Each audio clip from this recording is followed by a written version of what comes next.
Well, hello everyone. Thank you so much for joining us on this beautiful, crisp, sunny day. It's my great pleasure to have you with us today, and I want to extend a hearty, warm welcome to each of you. This topic about getting ready to downsize is a situation. I come to you with information, with things that you may or may not yet have considered. And I really just want to share from a place of contribution with you to get you start asking yourself the right questions. When we face this topic, a lot of people can just become frozen in their tracks, so to speak. And so one of my great joys is helping people to get unstuck and just open up the conversation. There is an opportunity for everyone to participate by adding in questions or comments in the chat box. You can find that by hovering on the top of the menu screen, and it will come up under the More section. So let's get started right away. Here I am. My name is Sharon Parento. I'm a realtor with Keller Williams. And when I started working as a realtor, I realized who I wanted to work with. I wanted to work with people who were in my immediate geographic area in Richmond Hill. And since I live in an older neighborhood behind Hillcrest Mall, I thought, terrific. These are the people who are like me. We share values, we share experiences, and I really just want to help these people who have been in their homes 25, 30, even more years to get to the next phase of life. These homes have started to really take their toll in terms of maintenance or expenses, and this is who I want to help. So we started with these seminars in person, and now of course we have transferred them to a video format so that people, regardless of where they're viewing from, can still gather the same information. So we really have a great history of serving the communities that we work in, and supporting services for people who are looking to make that next move. Okay, so here's our order of events today. At the end of today's program, you are going to have some very special offers given to you. So I'm going to ask you just to stay tuned with us right to the very end. And we will also be sending you out this recording along with the guidebook that accompanies it. So as I mentioned before, downsizing is a very individual decision. It's not for me to tell you now is the time to downsize. I've actually learned that nothing I can say is going to convince you it's time to sell your home if everything is not already lined up in your life. So this is what I want to encourage you to do. Every major decision in life starts as a thought process, and I want to help all of us here today create an understanding of what the possible motivations are. This in terms of like human behavior is like the carrot that we want to provide as motivation to get over some of the work that you're going to have to do. This is just a reality of getting ready to move house. It can be a very daunting process, emotionally, physically, every way. So we want to bring into focus your vision that's going to help you get over that hump. So by creating a vision of your potential future, it's also going to help you identify what some of the obstacles are, so that you can create a SMART plan for your future. So it's probable that you are here today because you've realized that your home has become more of a burden than a blessing. At a particular time in your age and stage, this was the perfect home for you and your family. And if you're living in suburban York region like I am, then it was the trails and the parks and the schools and the shopping and all of that in this neighborhood that drew you to be in this place. But now the home is bigger than you need, or you anticipate the time when it will be. So I want to congratulate you on taking the first important step of even being here today, because the truth is everyone will be downsizing at some point. And it's really terrific to be in this decision-making process, because we've all seen people in our lives who deferred the decision and deferred the decision until it really was too late. It was too overwhelming, too daunting for them to be able to downsize. So there is a window, and the window might be decades long, but we also want to have a backup plan, even if your plan is to age in place, which as a realtor, don't love that plan, but no, I'm joking. If you have a plan to age in place, well, what changes, adaptations to your property are you going to have to make so that you can stay there as long as possible? So, whoop, back it up. Sorry, I just went a little too far. We applaud you for being here so that you are making the decisions and not other people or circumstances. We don't want you to be in a reactive mode, because decisions made reactively tend not to be the best. I don't want you to wait till you're in that crisis.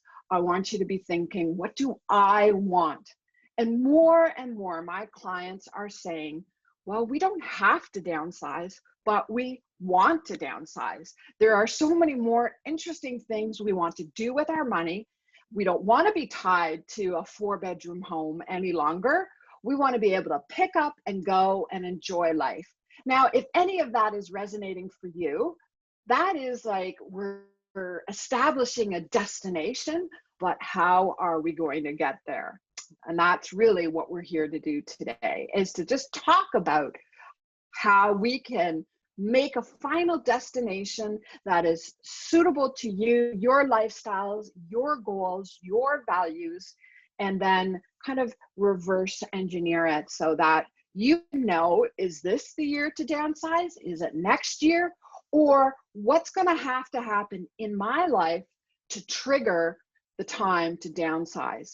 In other words, maybe you decide we're going to stay put until we can no longer afford it, or if the stairs are too tough, or once my husband finishes work and retires, or this is a common one, when we get our kid out and launched and out on their own. So what is it in your life that has to trigger this move? And have you identified that and communicated it with your partner, with your children, all of that?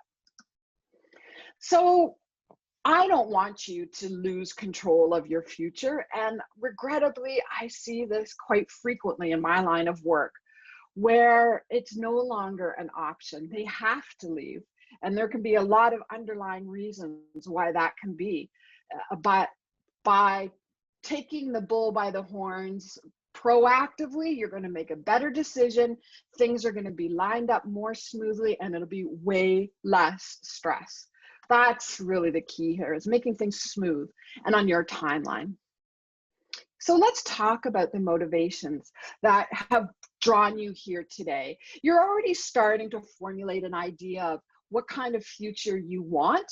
But for everything we say yes to, it means we also have to say no to other things. So this is really where we start narrowing it down from yes to everything, where the whole world is your oyster, to yes to a more contained package of options. So starting just, for example, with the understanding that it's only what's important to you that matters here. I want to repeat that as many times as it takes for me to effectively communicate that this is a tailor-made solution for you. So first and foremost, when we start in identifying personality types and understanding the underlying motivations that come from that, Where do you place yourself on the following scale between the polarities of freedom and stability? If you're all about being, free, footloose and fancy free, you're finally an empty nester, you're not tied to suburbia, you don't have to worry about anything really holding you back or holding you down, you can plot yourself on the far side of freedom. If you're like other people where the continuity of this experience is really important to you, let's put you on the more of the stability side. So when we apply this metric to real estate, you can see that if you are highly motivated by maintaining freedom, well then, if you were to sell your home, you might want to rent a property to live in rather than buy a property.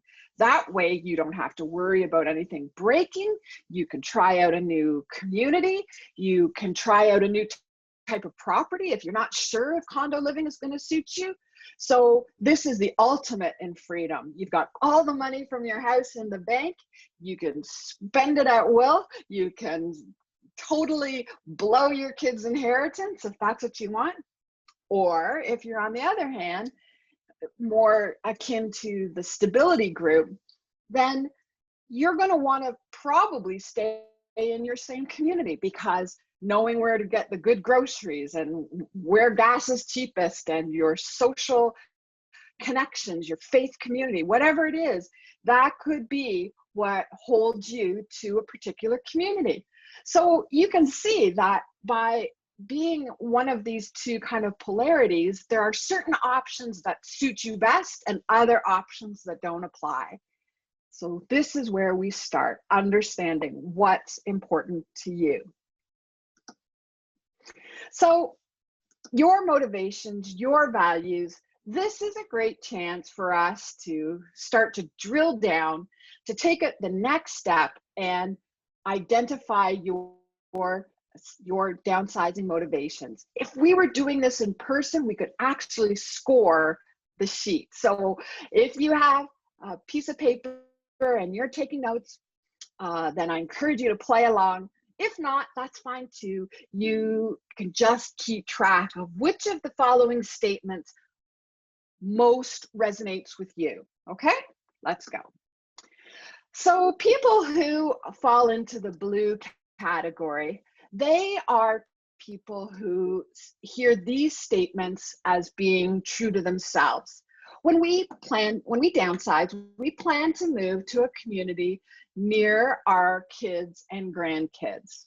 Okay, now so many of our children are having to move further afield because of the price of real estate, and now that gap, that distance, especially during COVID, has been so tough. Maybe it's time for you to follow them out to Durham region or Simcoe or wherever it is.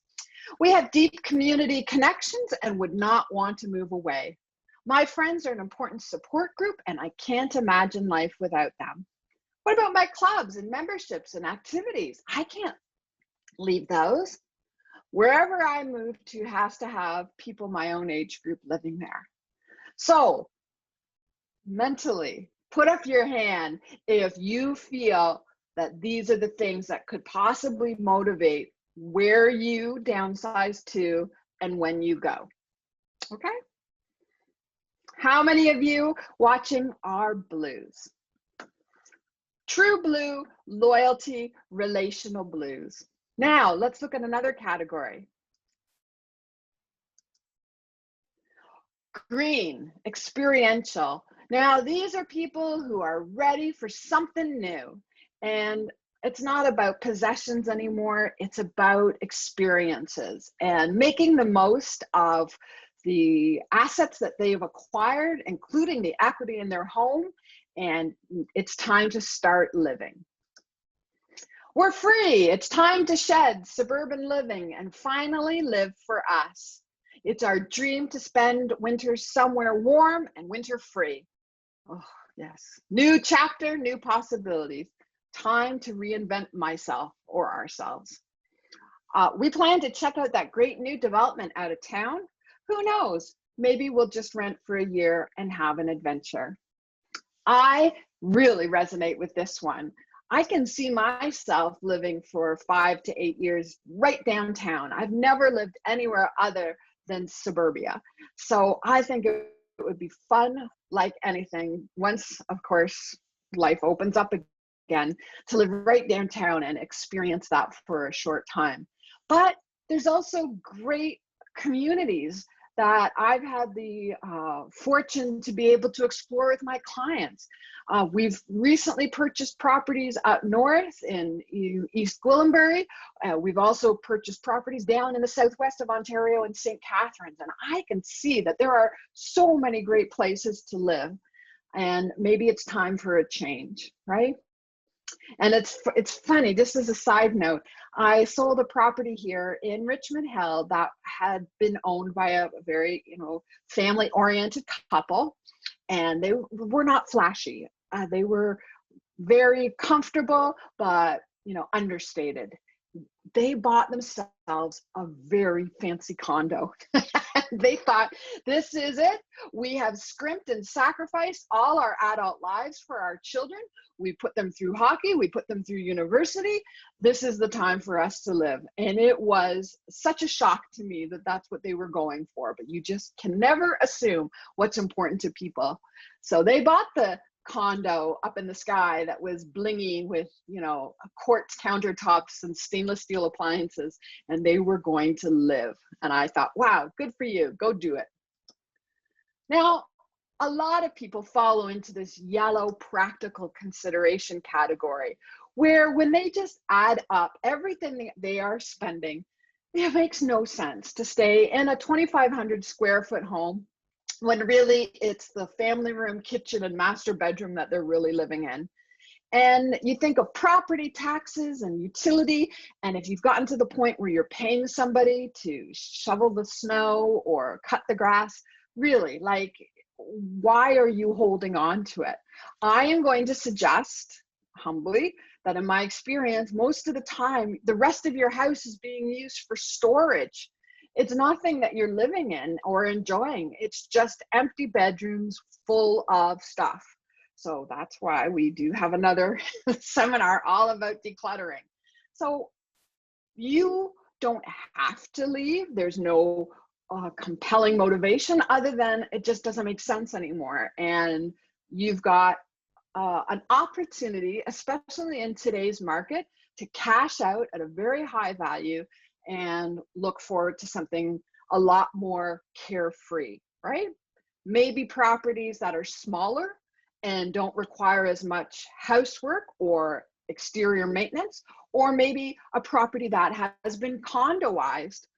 Did you know that in Richmond Hill, we have condo detached homes? Did you know that?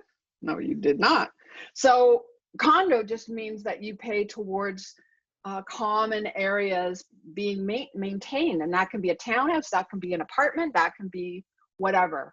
So maybe this is the time for you just to pack it all up and move to something with a lot more freedom and freedom from maintenance and expense.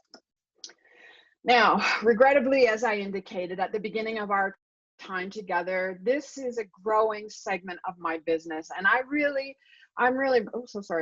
sad to see it when it becomes a critical juncture where you don't have the opportunity to stay, you must go. And it might be something along the lines of this. Ever since the accident, I really can't manage the stairs so well anymore.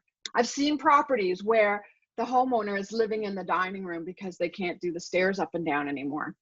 Or my kids are worried that this house has gone from a blessing to a burden. If your kids are getting on you that it's time to move, perhaps you should heed that for their sakes as well as your own, that they're worried that you're going to have an accident in the home, and that safety issue is really prevalent for them. Or people who have had financial setback and can no longer take care of the home.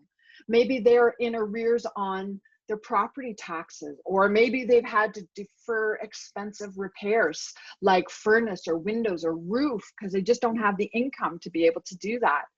So any of the times when the house is really a heavy burden on you, this is the time when we know we have to get moving, and we have to get moving quickly. The other three categories, there's really no timeline to them. It's when you want to do it. But in this case, the sooner the better. So, time for you to reflect. Of the four categories that we discussed, which is the one that really is what you hear yourself thinking or saying? Is it relational, where you want to maintain your connections to family, friends, community? You want to go where it's familiar? Is it people who, are you one of the people who are looking for a fresh start, whether that's luxury or out of town or a lifestyle that you've been longing to pursue? Or if you're like a lot of people who are simply thinking of the practical aspects of maintaining a home bigger than you need. And I really hope that no one here with us is fearing isolation or urgency or any of those things that come with the critical red category of needing to downsize. So, anybody would like to contribute an answer? We welcome your chat in our chat box. A lot of people find themselves in more than one category, and that's of course obvious. We're motivated by more than one thing, but if you had to say what was the most important thing to you, what would you choose?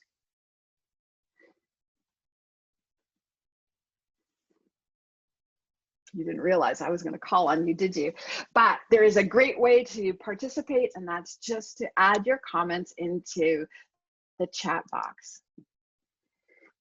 Okay, anybody want to? Oh, okay, well, we will also want to spend some time understanding what your obstacles are to moving forward. I'm going to tell you that any obstacle that you are facing about downsizing is completely figure-outable. I like that word, figure-outable. We can figure out a solution. And can I tell you that you don't get to our age without having overcome some major obstacles in life? There are things that you have already conquered that are far more daunting than downsizing. So if you can do that, you can do this. It's simply about identifying what it is that's holding you back and then brainstorming some solutions to it. Here are the ones that I commonly hear, okay? These are the ones that I hear. You tell me which ones you feel relate to your circumstance, okay? Number one, I don't know where to go. Okay, number two, it's too daunting emotionally right now. If you've suffered a major loss and the idea of taking this on as well, I can understand that's a lot. Or you think to yourself, I can't face all the work right now. And there's no doubt about it. It can be a lot of physical work to move home, move house. It's a bad time right now because of the market. My house needs a lot of work in order to sell. I don't want to leave my gardens. What will I do about all my stuff? And what about my parents' estate stuff and my married son's stuff? What am I going to do with that all in the smaller house or a condo? Condos are small and boxy and have high maintenance fees. And what am I going to do about my pets? Can I take my pets with me? Boots or Fido? I already have a cottage, but I don't want to live there all year. It's too isolating, or it's, not winterized. This is going to take a lot of money. Or my husband's health isn't good right now. Or this is the one that I hear very frequently when I'm door knocking, when I used to be able to door knock. They are going to take me out in a pine box. Well, which one of these is the obstacle that is holding you back? And maybe again, it's a combination. And every one of these, if you were to hear your friend say any one of these. Just randomly pick. You already know that you could brainstorm some solutions for it. Let's take for example, I can't face all the work. You look at your home, and if you've been looking at homes online that are for sale, you realize that they look like model showroom homes, and yours does not look like that. So you think, oh my word, this is going to be so much work to declutter and pack things up and get everything right, and your mind just starts spinning. What can we do about that? Well, there are 3 options that I can think of right off the top of my head. Number 1, you start on it and you work on it over time. We have a decluttering webinar that helps you get started, and my general advice is to start where it needs it the most, and then just pick away at it. Number 2, you can hire somebody to help you with this process. If you don't have the ability or the time, and you want to get moving more quickly, and you're afraid that your partner is going to put the brakes on all of this, you can hire somebody. There are a ton of companies out there that will help you organize and declutter and pack, because there are so many people in your exact circumstance. Number 3, you can hire us to do it. We also have that in-house service where we can bring everyone in to help prepare your home for sale. It's called the 2 weeks to market listing preparation service. Okay, so that's something that you can do yourself, or you can hire other people to do. 2 basic categories of helping. Now, what about this one? Oh, my gardens. This is a huge one, and I totally get it. I garden. I come from 3 or 4 generations of gardeners, and I totally get it. But what I did when I downsized as the result of a divorce was I found a townhouse. And my townhouse, when I first inherited it, had nothing but gravel and some grass and some patio stones. And I've had a place now where I can garden for the last number of years, and it gives me that outlet. What about a main floor condominium where you have a patio instead of a balcony, and you can putter away in the garden, but still have a good age in place strategy? So there are things you can do to scratch that itch, and I totally understand that one. And same thing with pets. There are places where you can take pets, and we just have to identify what the policies are.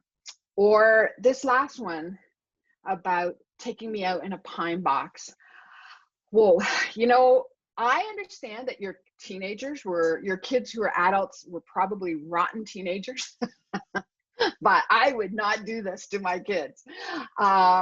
If you ever had to deal with an estate, you realize that the legal loopholes or hoops that you have to jump through, the clearing out of the property, it's an awful job. And since we never know when we're going to be called home, this is really not something I would wish on anybody. So I really okay, now this is going to sound a little bit morbid, but the Swedish people have something called Swedish death cleaning, where starting from about my age, every year you get rid of your stuff. And I think by the time you are, in your 80s, you're down to one good set of clothes and some clogs or something, I don't know. So the idea that we should be getting rid of stuff as we get older, not accumulating stuff, because we don't want to pass that burden on to our kids. Okay, so lots of good legal, economic, practical, financial considerations for not letting your house go into probate. It's really not very fun. So whatever your obstacles are, I want you just to take a minute here and not only write down what that obstacle is, but also think of what are some of the solutions for that. Again, we encourage you to put it into the chat box, or if you want to unmute yourself and ask your question. I welcome that here as well, and we will brainstorm a solution together. I want you to know more than anything, you're not alone. That everything that you are facing, somebody else has faced, and there are solutions available for you. Professional, personal, whatever those are, we can help you with that. Would anybody like to share what their obstacle is? I'll just give you a second here.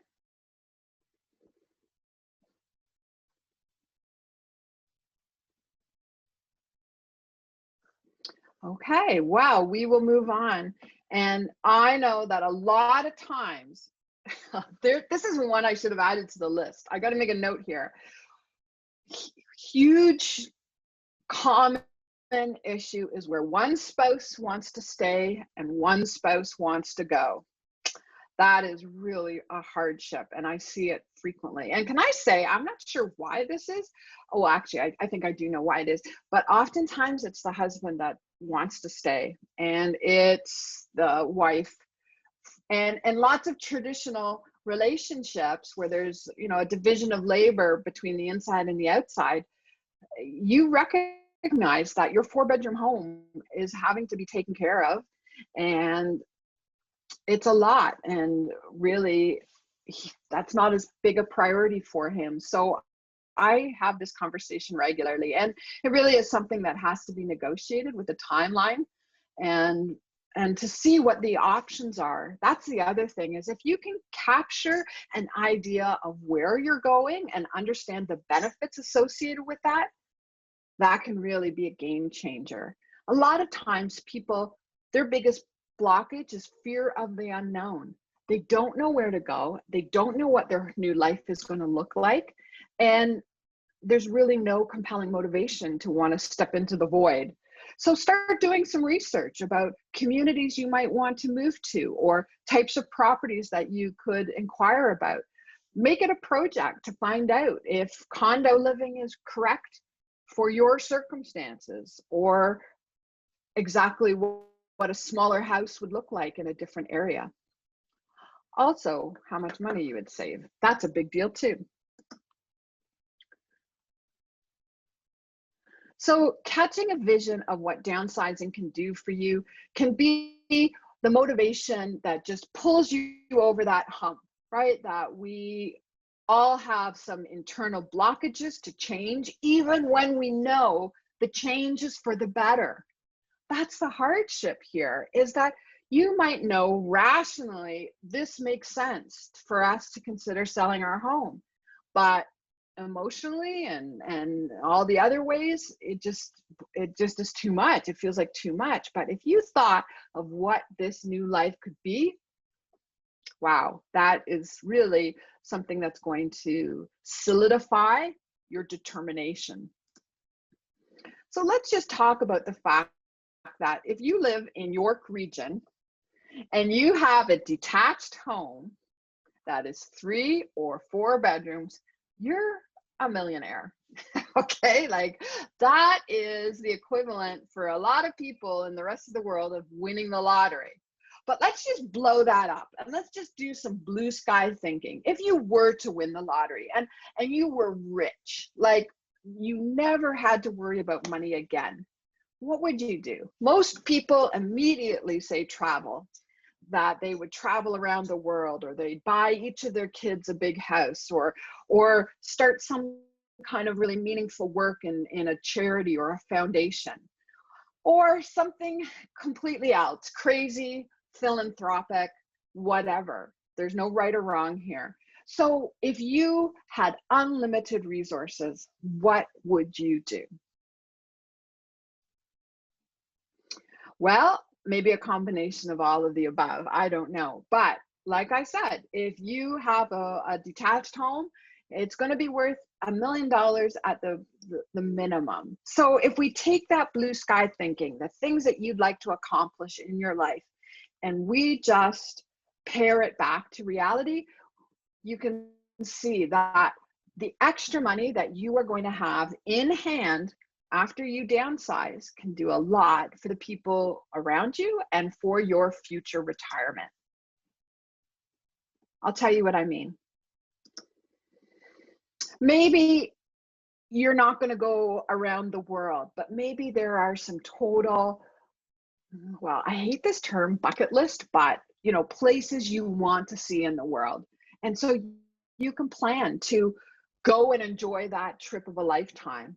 Like, I'm sitting here and my bricks and mortar do not help me to live a better life. They're an illiquid asset, and I can't do anything about my cash flow while I still own it. But once I've downsized, then I'm going to likely have quite a chunk of money, even if I repurchase something. If you go from a detached home to a 2 or 3 bedroom condo, you're going to have maybe as much as $400,000 in the bank afterwards. So I think having a trip, you've earned it. Maybe you've also thought of gifting your children while you're still around to watch them enjoy it. I've seen this more and more, where because of the inaffordability of real estate, parents are helping their kids with a down payment. Or maybe it's about making the tax donation while you get the deduction, or paying off your debt so that you can have a comfortable retirement nest egg. So what I guess my encouragement to you is to consider downsizing, not when you have to, but because you want to. That's always going to be the better way of moving forward, with aligning your actions to your values so that you know what to do with the surplus funds when that check is delivered to you. So this is what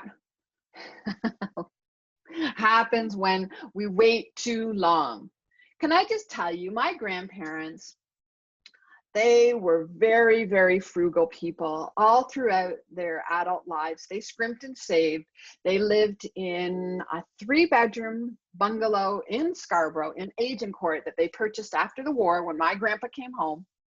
And they did without so that their 5 kids could have a future. When my grandparents passed away, first my grandpa, then my grandma, they had a sizable estate.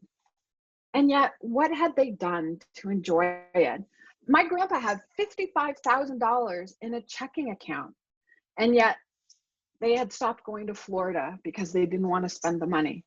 They loved going to Florida, and yet they were so worried about outliving their money that they never had the experiences that that money was really intended to purchase.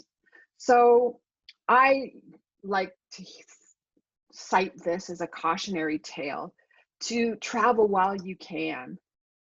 What are the big rocks that you want your retirement to do for you? This is actually the way I organize my day every single day, where I think, what are the 3 big tasks I must do today? And then we fill in the rest of the time with the medium-sized tasks, and then the other things that have to be taken care of. So if you had, let's just say for a round number, you had $200,000 left over. I know it's going to be much more in most people's cases, but let's just start. What would you have to do with that money in order for you to feel like it had been a worthwhile process of downsizing? So those are the things that we make sure happen for you. And then the smaller rocks are the things that you would like to do with the money. And then the sand is the things that you could do if you had money left over. So it's up to you to set those priorities, 1 to 10 of the things that you would do with the proceeds of the sale. And I know that it's a little bit crass in our culture to talk about money, but that's really one of the primary motivations for most people to downsize, is because they want to access the money that they've acquired in that family home and use it for something more interesting, more meaningful. Okay, you get the point, I'm sure. So here is your mission statement. Most people are interested as they get older in more freedom. So freedom is not just like freedom to do whatever you want. It's also can be freedom of time. You don't want to have to spend time cleaning a big house or taking care of property or whatever that it looks like to you. Freedom of money, we've talked about that quite a bit, but there's also freedom of relationship. You want to be able to pick up and travel and visit your kids. Lots of us have kids who are far flung now, and we want to be able to go visit them, but we are afraid to leave the house. So wouldn't it be great just to have a property that you could turn the key and off you go, and also have the money to do it? Freedom of purpose. Maybe there are more interesting things or more valuable things you want to do with your time, volunteering or here or abroad or whatever that looks like to you. So if you've got a home, that home can actually be leveraged into freedom. And that's the best feeling in the world. So after downsizing, I or we will have fewer or less what? Fewer responsibilities, fewer bills, less debt. I don't know. It's your situation. And then we'll also have more or increased time, peace of mind. Oh, that's a big one. Peace of mind. Imagine being on the other side of this and it's all settled and you can just live your life without worrying about this while maintaining what? Your independence, your lifestyle. What is it? I don't know. Only you can tell yourself this. But that's where we really start to nail this down, what downsizing can do for you.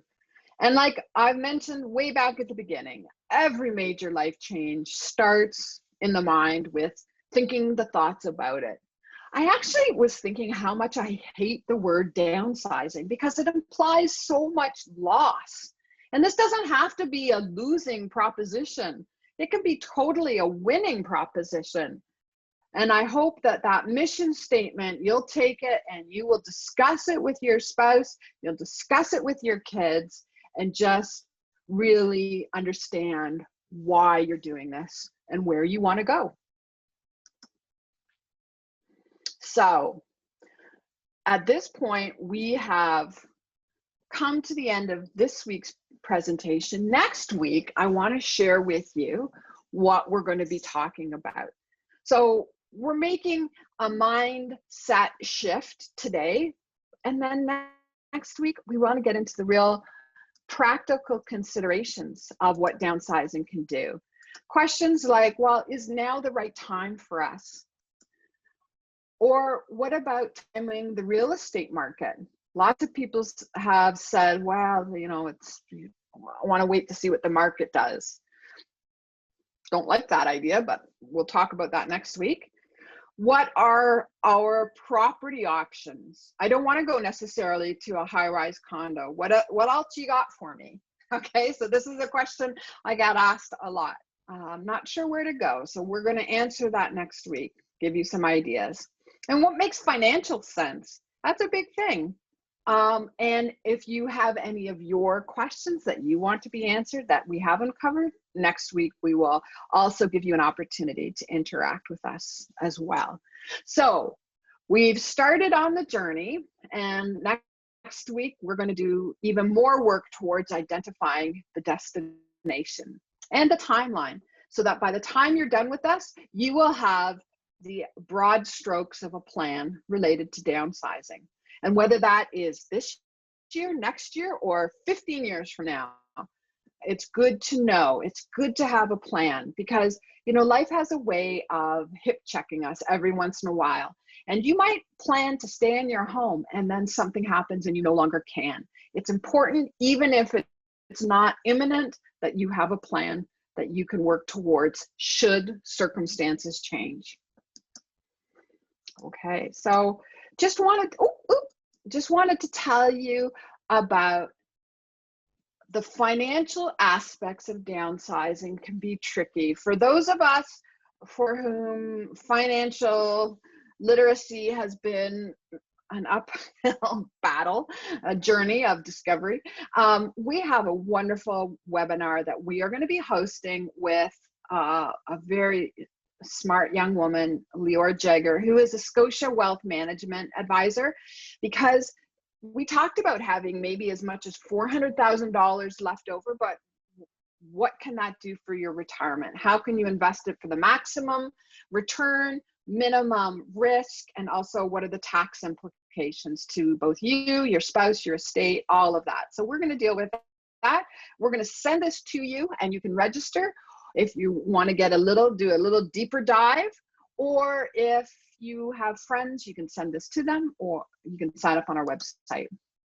So this is one of our new programs that we've just discovered a need for. And I don't know why this took me so long, but we have a virtual townhouse tour. And I think townhouses are fantastic as a transitional housing option, where you're not quite ready for living all on one level, or you want to have a bit more room, or whatever that is. You want to have a basement, or you want to have the garden, whatever it is. So this is what we're going to do together, is look at townhouses together. I'm going to choose maybe about 8 of them and show you the different types of townhouses. Oh, so I've been working on this today. We're going to have stacked townhouses, 2-story townhouses, bungalow townhouses, street access, condo main floor. So there's different types of townhouses. So come on and join us. And you're going to learn quite a bit, I hope. And then please reach out and join us any way that you can, through Facebook or Instagram or LinkedIn, or there is our web page address. Okay, so we're everywhere. We really enjoy being part of social media. We do it well, I hope you think so, and that what we provide for you is valuable information. So we do have a few minutes. If you have any questions about what you've heard, about our other options, any of our offerings, please reach out. It's my great pleasure to take a moment to answer your questions. Anyone? Well, I hope what you'll do is, if you have a question that occurs to you after you receive some of our supplementary materials that we're going to send to you, please reach out. I love talking shop. You're never, don't ever think that you're bothering me. And if you have questions that are particular to your circumstance and you don't feel like you want to share them in a public forum, that's perfectly okay. We respect your privacy. We never share your information with anyone else. So please don't hesitate to contact us directly. And I hope I'll see each of you back here next week. Okay, so that we can really drill down on this topic and start towards creating a personalized plan for you. If there was one last piece of advice I could offer you, it's to have the conversation about downsizing with the people in your sphere, your spouse, your children, whoever is in your decision-making council. Have that conversation and get their feedback on it, because there's lots of moving parts to consider. I hope that what we've shared with you has helped you towards creating that vision, and we look forward to seeing you next week. Thank you for being here. Bye for now.